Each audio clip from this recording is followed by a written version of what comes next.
সবচাইতে বেশি জান্নাতে প্রবেশ করাবে যে আমল, বিষ্ণু বললেন, এক হচ্ছে আল্লাহর ভয়, আরেক হচ্ছে সর্বোত্তম আচরণ। প্রিয় ভাইরা, ইসলামের মেজাজটাকে চিনে নেন, ইসলামের এসেন্সটাকে বুঝে নেন।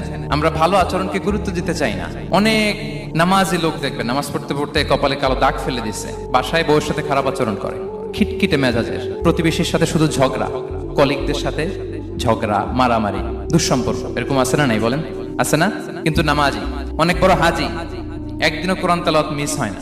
তো এত আবাদত করেও সে ইসলামের আসল এসেন্সটাকে ধরতে পারেনি। বিষ্ণু বললেন, সবচেয়ে বেশি জান্নাতে প্রবেশ করাবে যে দুটি আমল, একটি হচ্ছে তাকওয়াল্লাহ, আল্লাহর ভয়, আরেকটি হচ্ছে উত্তম আচরণ, সর্বোত্তম আচরণ। তো আমরা যেন উত্তম আচরণের অধিকারী হই, আমার স্ত্রীর সাথে যেন ভালো আচরণ করি, প্রতিবেশীর সাথে যেন ভালো আচরণ করি, ছেলে মেয়েদের সাথে যেন আমাদের অ্যাটিটিউডটা ভালো থাকে, আচরণটা ভালো থাকে, কলিগের সাথে যেন ভালো থাকে। বিশ্বনবীর আচরণ যেমন ছিল তেমন আচরণ যেন আমরা গড়ে তুলতে পারি। আওয়াজ করে পড়ুন আমিন।